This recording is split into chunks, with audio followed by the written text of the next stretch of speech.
Live from the National News Studio, Sri Lanka.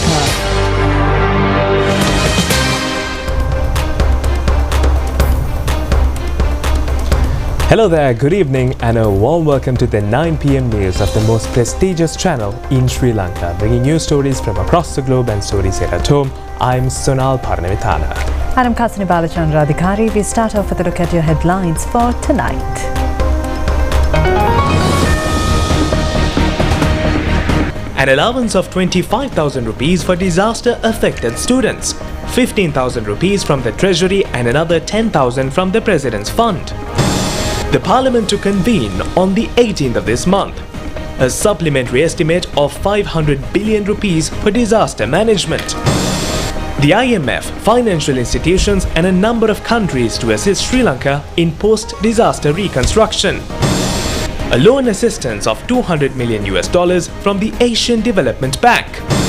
Cabinet approval to convert stocks of paddy into rice off the paddy marketing board and to release it to the market.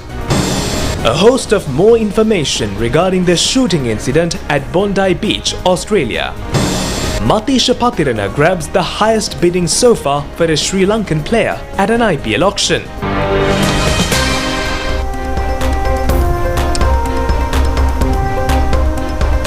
We move on to those and other stories in detail. In your top local story tonight, schools of 6 provinces in the island closed due to the disaster situation after Ditva cyclone reopened today. According to a communique of the Ministry of Education, 640 schools in the Uva, Central and Northwestern provinces will not reopen today. The ministry also informed that the school uniform is not compulsory for those students who are directly affected by the disaster.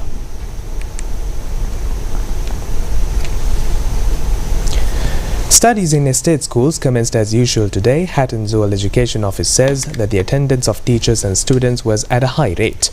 Yesterday, the teachers reported for duty and engaged in cleaning activities of schools. Governor of the Eastern Province, Jayantalal Ratnasekara, stated that all schools in Trincomalee district were open today. Schools in the Puttalam district also restarted as usual today. According to the Puttalam district secretary Indika Silva, in case the cleaning of certain schools is not yet over or unsafe, principals have been authorized to take a decision in this regard. Schools which remain closed in the Batticaloa district also reopened today. All schools in 5 educational zones in Batticaloa district have been reopened, and according to reports, the attendance of students was high. The Department of Railways has taken steps to run extra trains with the commencement of the 3rd school term. According to the department, the students have been allowed to use the season tickets issued in the month of November to travel during the month of December.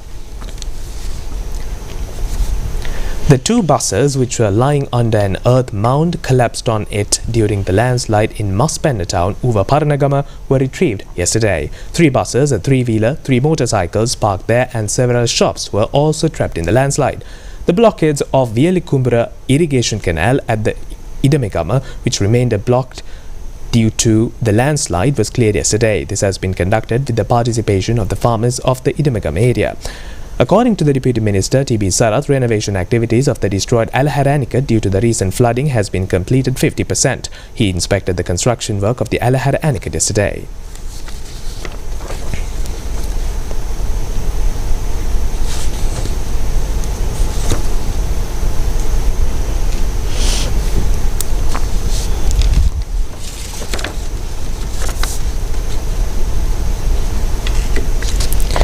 The Riverstone Tourist Zone adjoining the Knuckles Forest has been reopened for tourists.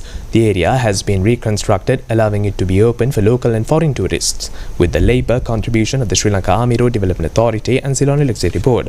Provision of 5,000 rupees nutrition allowance for pregnant mothers during the festive season commenced today, led by Minister Saroja Savitri Paulraj and the Medical Officer of Health Office Velavata. Pregnant mothers who got themselves registered at the maternity clinics before 30th of December, feeding mothers with infants not more than 4 months of age, will be able to claim this allowance once. Hatton National Bank has donated a sum of 100 million rupees to Rebuilding Sri Lanka Fund today. Managing Director and Chief Executive Officer of the bank, Danith Pallivata, and the Chief Operations Officer Sanjay Vijayamana handed over the cheque to the Secretary to the President. The fund Rebuilding Sri Lanka, launched to build the lives of people who were affected by Cyclone Ditwa, is continuously receiving aid. Accordingly, a financial aid of 50 million rupees was donated by Senura Civil Engineering Private Limited and Rank Container Terminal Private Limited yesterday. The Port City Colombo Private Company has made another monetary contribution to the Rebuilding Sri Lanka Fund. The amount is 10 million rupees and the cheque to this effect was handed over by Zion Hongfeng yesterday to the Secretary of the Ministry of Finance, Dr. Harshana Suryaperuma. The Sri Lankan community employed in Riyadh donated a stock of essential items to those affected. The Southern Construction and Engineering Private Limited also awarded an aid of 1 million rupees yesterday to the Rebuilding Sri Lanka Fund. Dry rations along with the food and a large number of equipment for the students were donated recently for the disaster-affected people of Kotmale. The aid has been provided to Gamini Thisanayaka National School Kotmale, Kumalulu Maha Vidyalaya Kotmale, Ambatalawa Pirivena and to the people of Malhev village. It was organized jointly in the Hikkaduwa Salana Lelena Tharukala led by Tusitalinage under the theme Journey of Love from Hikkaduwa to Kotmale. The government is to provide an allowance of 25,000 rupees each to each student who was affected by the floods and landslides. The cabinet spokesman, Minister Dr. Nalinda Jayatissa, says that the Treasury will provide a sum of 15,000 rupees and the Presidential Fund will pay 10,000 rupees. The minister revealed these facts at the press briefing held today to announce the cabinet decisions. Minister Dr. Nalinda Jayatissa announced the significant government measures concerning disaster relief, budgetary adjustments and public health responses. For children affected by the recent disaster, the government is providing 25,000 rupees in aid per child, sourced from 15,000 rupees from the Treasury and 10,000 rupees from the President's Fund. The goal is to disburse the full 5,000 rupees at once, although the President's Fund portion will be released after receiving the list of recipient children's names. The Parliament is to be convened on the 18th and 19th of this month to get a supplementary estimate of 500 billion rupees approved for the purpose of rebuilding the devastated areas in the disaster.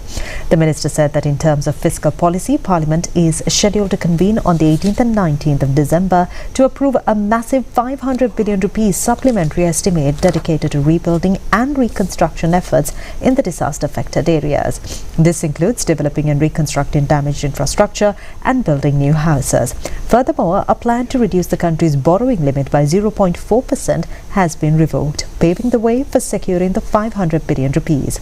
Separately, 72.2 billion rupees had already been allocated for expenditure within December following the disaster. The minister also stated that the Doppler radar system will be installed in 2027 to empower the Met Department. The minister also highlighted efforts to strengthen the country's disaster preparedness, focusing on enhancing the meteorological department. Plans include installing a Doppler radar by mid-2027 and bringing in another with assistance from the Japanese government to improve weather forecasting and reporting. The minister also pointed out that the Disaster Management Act needs to be revised to strengthen the state machinery for rapid international response and evacuation processes during major natural disasters in order to save people's lives. Views were also expressed on the medicine imported from India, which is believed to have caused complications. Regarding public health, Minister Dr. Nalinda Jayatissa addressed complications arising from the drug on Dastron. Following reports of complications, the Ministry of Health immediately advised a complete halt to its use. The drug is supplied by 11 registered vendors, with 4 supplying medicine from Bangladesh and 7 from India, all certified according to USP standards. The complications were traced to specific samples supplied by Mount Pharmaceuticals. Investigations are currently underway at the NRMR lab regarding the reactions and separately into 2 reported deaths to determine any connection to the drug. The use of this medicine was completely stopped in Sri Lanka as of last Saturday morning. The Meteorology Department says that the existing rainy condition in the northern and eastern provinces is expected further in the coming few days. It is due to the wavering flow of easterly winds.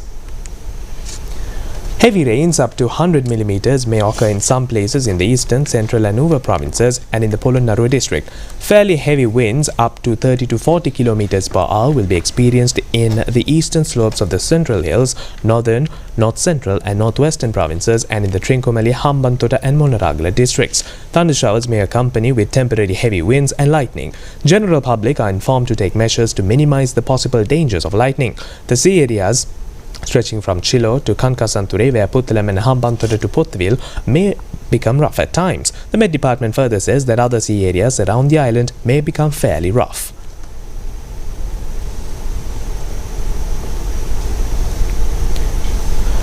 Ulhitiya Ratkinda Mahaveli Reservoir is overflowing due to heavy rains. 3 sluice gates out of the 7 of the reservoir are now open and excess water is released to the Ulhitiya Oya.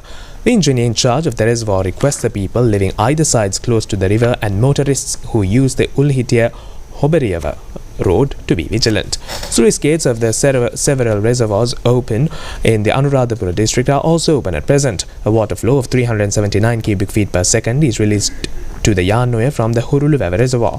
Sluice gates of the Manankattiya tank are open and water is released to Eruvava. 5 sluice gates out of the 7 in the Mineria tank are now open up to 6 feet each. About 1,000 cubic feet of water per second is released to the Kaudula reservoir. About 8,300 requests have been made to the National Building Research Organization to get landslide risks areas checked. Senior scientist of the organization, Hasini Hemasinghe, says that about 50 teams have been deployed for this purpose. Red warnings issued to some divisional secretariat areas in the Kandy district have been lifted, while warnings to several areas have been extended. Senior scientist of the National Building Research Organization, Hasini Hemasinghe, said that red warnings, the highest alert level, were updated and are now in effect only for the divisional secretariat divisions of Doluwa, Gangehela Korale, Ududumbara, Madadumbara and Minipe. Furthermore, she confirmed that the second stage warning applies to 46 divisional secretariat divisions across 5 districts including Badulla, Kandy, Kurunagala, Matale and Nuwara. She indicated that the first stage warning has been updated to cover 18 divisional secretariat divisions across the districts of Kegol, Kurunagala and Nuwara. The Asian Development Bank approves a $200 million loan to support the ongoing Mahaveli Development Program. The program aims to transfer excess water from the Mahaveli River to the drier northern and northwestern parts of Sri Lanka.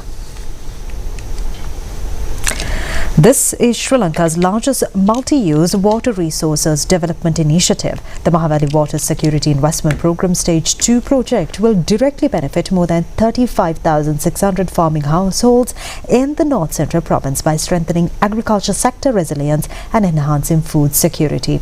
ADB leads the joint co-financing effort for the project, which is expected to mobilize $60 million from the OPEC Fund for International Development and $42 million from the International Fund for Agricultural Development, in addition to the ADB financing.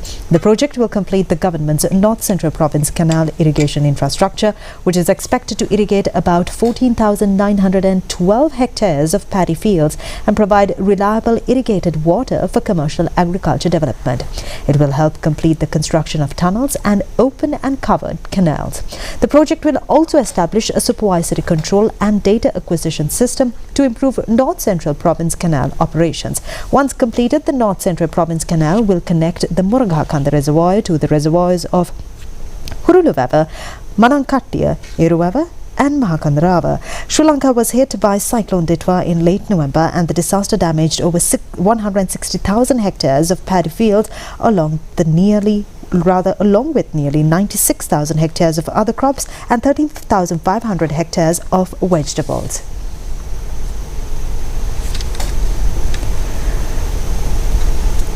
Australian police say the suspects of the recent shooting incident at Bondi Beach had travelled to the Philippines about a month prior to the attack. They have said that more details are continuing to emerge and investigations are now underway over the incident.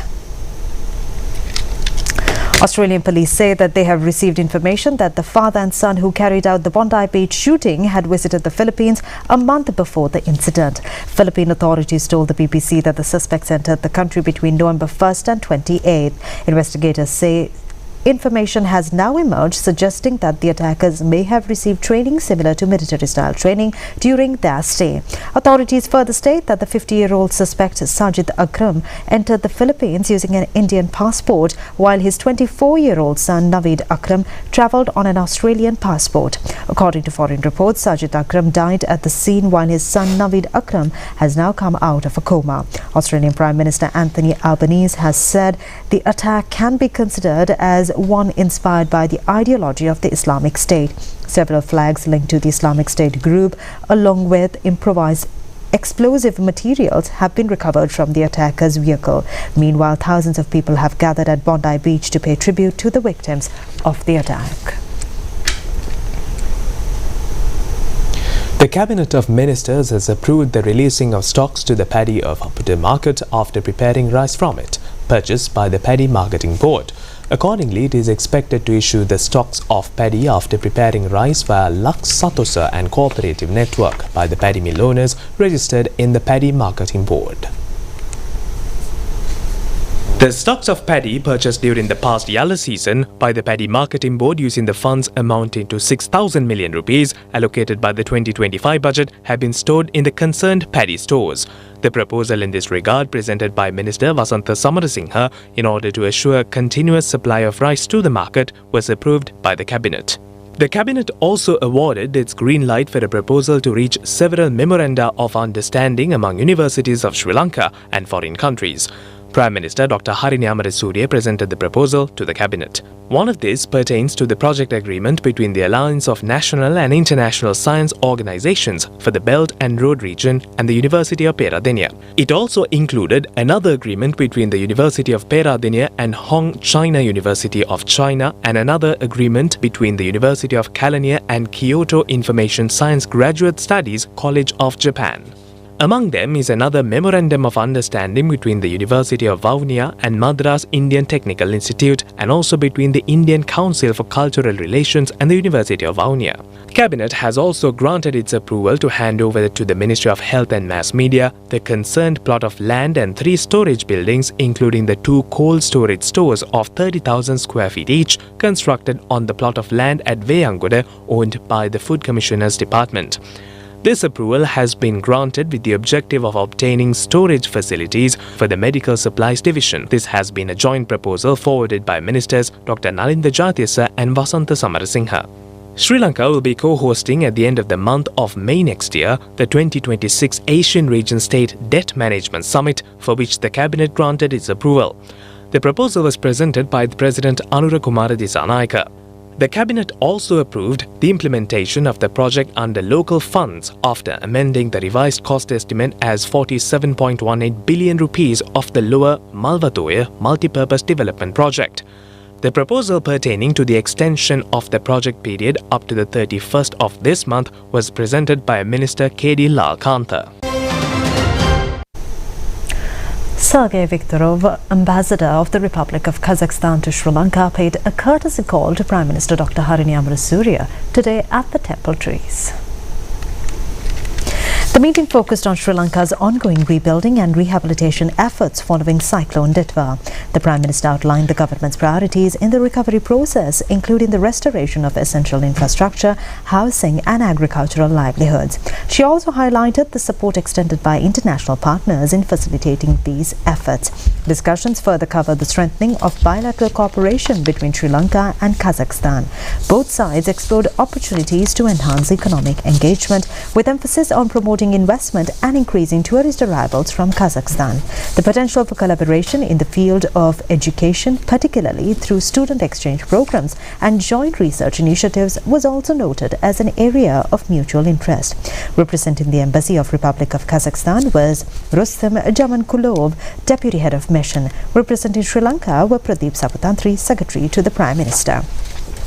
Isabel Catherine Martin, the newly appointed High Commissioner of Canada to Sri Lanka, also met Prime Minister Dr. Harini Amarasuriya at the Temple Trees yesterday. The High Commissioner conveyed Canada's condolences over the devastation caused by Cyclone Ditva and reaffirmed Canada's readiness to extend further support to Sri Lanka during the recovery process. The Prime Minister expressed her appreciation for the assistance extended by the international community, including Canada, noting that Sri Lanka has now entered the second phase of post-disaster recovery following the completion of rescue and immediate relief operations. She emphasized the importance of returning to normalcy and gradually scaling down relief centers where appropriate.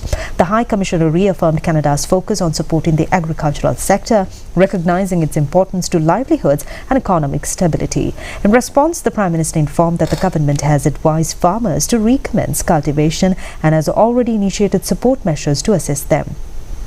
The High Commissioner also highlighted the importance of effective implementation of official language policies to ensure inclusivity and equal opportunities for all citizens, noting the potential use of artificial intelligence tools to support translation and communication. The Prime Minister expressed interest in expanding cooperation in the education sector, particularly in teaching exchange programs. Officials of the Canadian High Commission and a group of public officials were present at this occasion.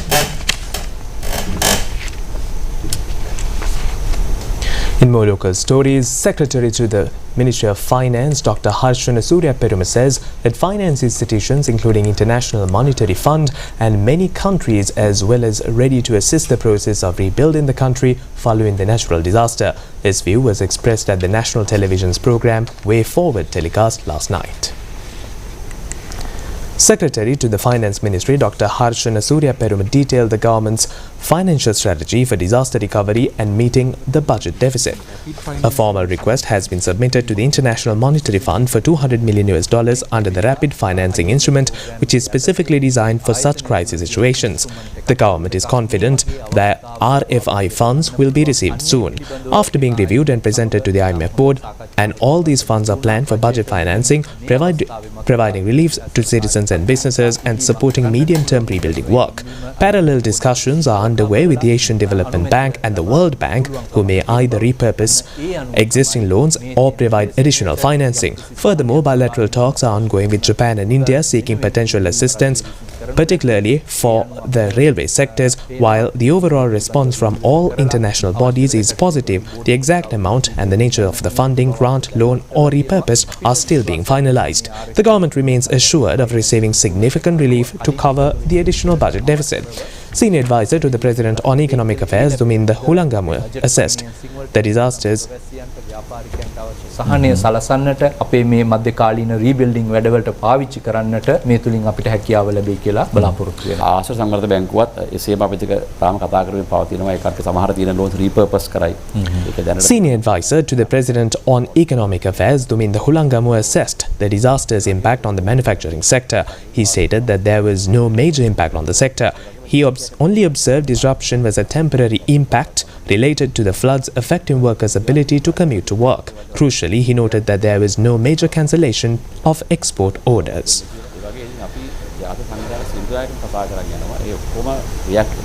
response එක positive. අපි තාම තීරණය කරන්නේ නැහැ. ලේකම්තුමා අපි කොච්චරක් කාගෙන්ද ගන්නෙ grant එකක් එනවද මම ඒක නිශ්චිත වශයෙන් කියන්න බෑ grant එකක්ද loan එකක්ද repurpose කරන්නද කියලා අපි තාම කතා කරමින් පවතිනවා.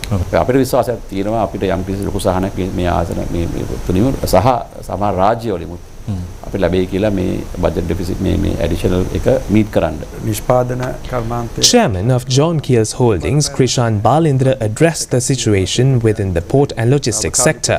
He confirmed that operations at the port had been suspended on November 27th, 28th and 29th. However, he emphasized that normal operations had resumed after this period. The 3-day suspension resulted in a minor impact on the supply chain, both for exports reaching the port and imports moving inland, but it was not a major impact.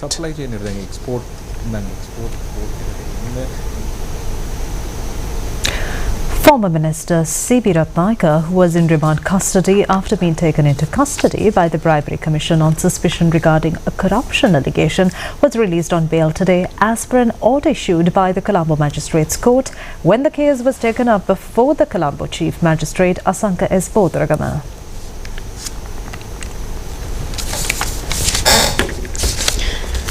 Assistant Director of Law Sulochana Hettiarachri, appearing on behalf of the Bribery Commission, told the court that the recording of all statements pertaining to this incident has been completed. Later, President's counsel, appearing for the suspect, told the court that his client has to be released on an appropriate bail. After considering the facts, the magistrate ordered the suspect to be released on 2 personal bails of 2 million rupees each. In addition, foreign travels of the suspect has also been banned. The case will be taken up again for hearing on the 6th of March next year. The Lankapura Pradeshya Sabha councillor of the Sarva Jana Balaya party, taken into custody regarding the causing injuries to a person during an altercation at the distribution of flood aids, was released on bail yesterday. He has been taken into custody again today regarding an assassination of a person.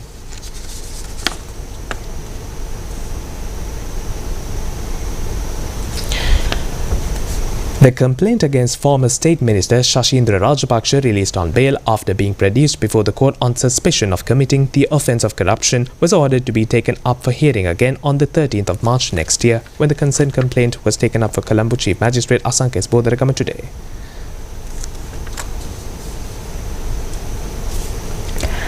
The centenary celebrations of Sri Lanka Broadcasting Corporation falls today. A number of religious observances, special programs were held throughout the day yesterday on this occasion. Broadcasting activities of this country officially commenced on the 16th of December 2025 under the then Governor of Sri Lanka, Hugh Clifford. A radio broadcasting service was first commenced in this country among the Southeast Asian countries which were under British rule. Only weather and music programs were broadcast in English. The broadcasting service operated under the Department of Telecommunications since its inception in 1949. Broadcasting was established under a new department named Radio Ceylon. John A. Lamson was the first director. The commercial service was started in 1952 and the Department of Broadcasting was established as a corporation in 1967. Neville P. Javira was the first chairman and director general of the corporation. By then, Sri Lanka Broadcasting Corporation had maintained 3 Sinhalese services, 2 Tamil services and 1 English service. In addition, the corporation owns 5 regional services as well. An all-night Pirit chanting ceremony was held last night on the occasion of the centenary celebrations under the guidance of Venerable Dr. Ittapane Dhammalankara Thera and an almsgiving for the Mahasangha today. Minister Dhammika Patabande, Deputy Minister Kaushalya Aryaratna, Chairman of Sri Lanka Broadcasting Corporation, Professor Udita Shan Gunasekara and a large number of others were present on this occasion. The almsgiving for 100 Buddhist monks was conducted in the noon today in commemoration of the centenary celebrations. Minister Dr. Nalinda Jayatissa was also present on this occasion.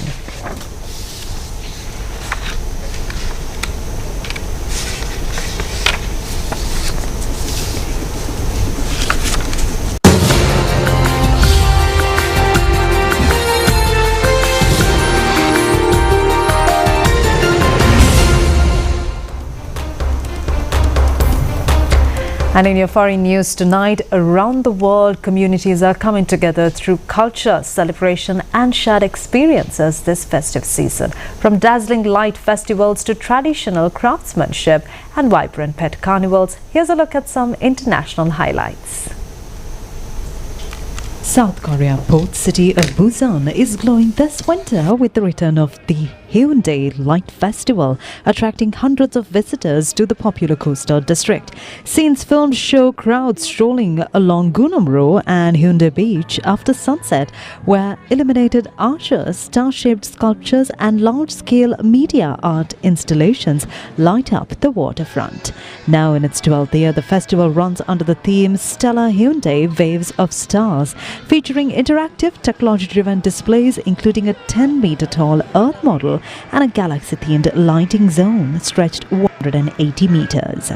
Officials say the festival, which runs daily until the 18th of January, aims to enhance the area's winter nightlife and attract both local and international tourists. Thousands of spectators gathered in San Fernando, known as the country's Christmas capital, for the annual Giant Lantern Festival. Footage shows massive lanterns crafted from steel frames and decorated with colorful designs, illuminated by thousands of lights and operated manually in rhythm with music. The century-old festival highlights traditional craftsmanship passed down through generations, artisans emphasizing the importance of preserving human-led techniques over modern technology. The event, which runs from December 17 through 1st January, continues to draw large crowds celebrating faith, heritage and Filipino artistry. In India, New Delhi's four-legged residents took center stage as the city hosted Pet Fed, the country's largest pet carnival. Held at the NSIC exhibition grounds in Okhla, the festival featured colorful stalls, pet fashion showcases, grooming services and interactive activities for animals and their owners. Organizers say the two-day event attracted tens of thousands of pet parents and thousands of pets, providing a rare space for social social interaction, adoption drives, and inclusive celebrations with free entry for indie dogs. Now in its 11th edition, PetFed is a multi-city festival with upcoming events planned in Bengaluru and Mumbai in the coming months.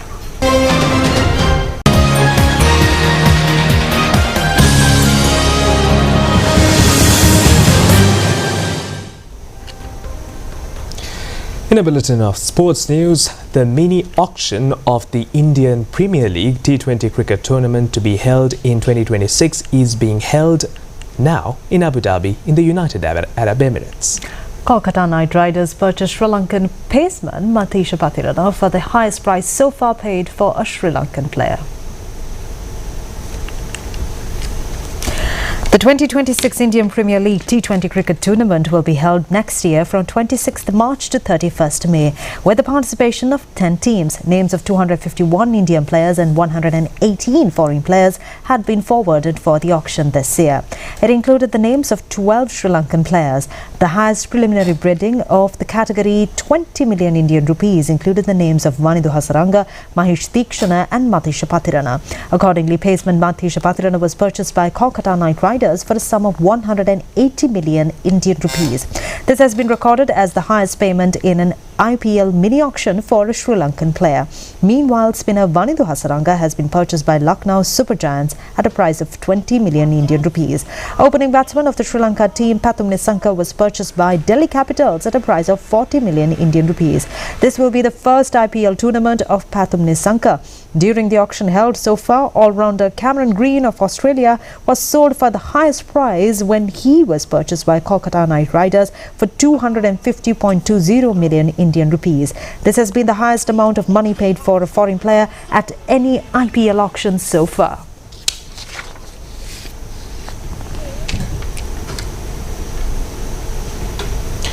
Pramod Vikramasinghe has been appointed as the Chief Selector of the National Cricket Selection Committee. The 5-member committee was also officially announced today by the Ministry of Sports. Pramod Vikramasinghe has acted as the Chief Selector of the committee earlier as well. He has represented Sri Lanka in 40 Test matches and 134 ODIs. Pramod Vikramasinghe was also a member of the Sri Lankan cricket team that won the World Cup in 1996. The other members of the committee are Indika Diseram, Taranga Paranavithana, Vinodhan John and Rasanjali Dialvis. And that sums up the news for you tonight. Join us same time, same place tomorrow as well. It's me, Sonal, alongside Kasuni. Have a very good night. Good night.